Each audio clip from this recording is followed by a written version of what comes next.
Hi welcome back to our channel. ఇవాళ recipe palak chapati ఎలా చేసుకోవాలో చూద్దాం. ముందుగా ఒక కడాయిలో ఈ విధంగా పాలకూర వేసుకొని బాగా ఉడికించుకోవాలి. ఈ విధంగా పాలకూర ఉడికిన తరువాత చల్లటి నీటిలో వేసుకోవాలి.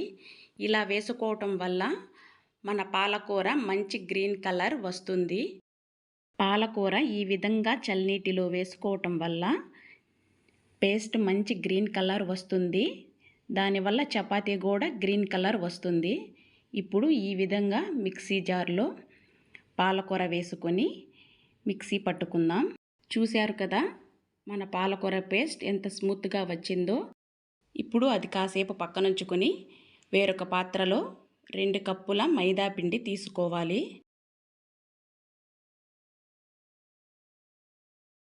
తగినంత సాల్ట్ వేసుకోవాలి. చిటికెడు వంట సోడా వేసుకోవాలి.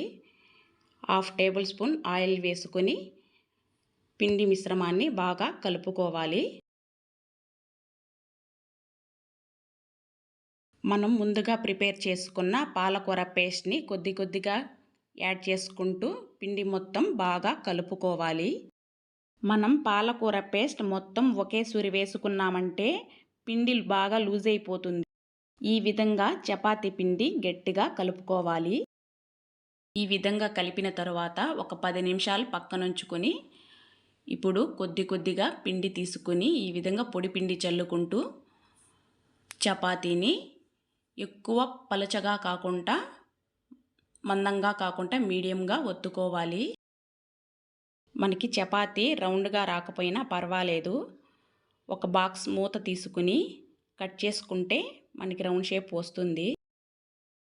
ఈ విధంగా చపాతీ చేసిన తర్వాత ఒక మూత తీసుకుని ఈ విధంగా కట్ చేసిన తర్వాత ఆ ఎక్స్ట్రా మొత్తం తీసేసుకుంటే మనకి మంచి రౌండ్ షేప్ వస్తుంది. చూసారా, ఈ విధంగా మంచి షేప్ వస్తుంది. అదేవిధంగా మొత్తం పిండిని కొద్ది కొద్దిగా తీసుకుంటూ ఈ విధంగా అన్నీ చేసేసి పక్కన ఉంచుకోవాలి.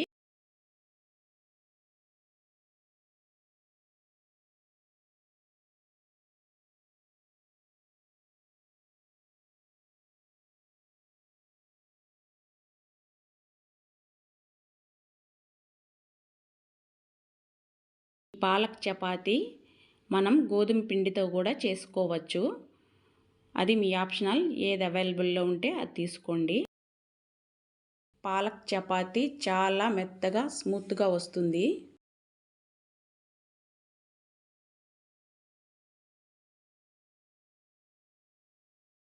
మొత్తం చపాతీలు ఈ విధంగా నొక్కున్న తర్వాత ఇప్పుడు ఒక ప్యాన్ పెట్టుకొని కాస్త బటర్ రాసి ఒక్కొక్కటి వేసుకొని 2 వైపులా మంచి కలర్ వచ్చే వరకు కాల్చుకోవాలి. మనం చపాతీ చేసే ముందు ప్యాన్ బాగా హీట్గా అయిన తర్వాత ఫ్లేమ్ సిమ్లో పెట్టుకొని కాల్చుకోవాలి. లేకపోతే బటర్ బాగా నల్లగా మాడిపోతుంది. అంతే అండి, ఎంతో టేస్టీ అయిన మన పాలక్ చపాతీ రెడీ అయిపోయింది. దీనికి కాంబినేషన్గా కుర్మా ఎలా చేసుకోవాలో నెక్స్ట్ వీడియోలో అప్లోడ్ చేస్తాను. చూడండి, నచ్చితే లైక్ చేయండి.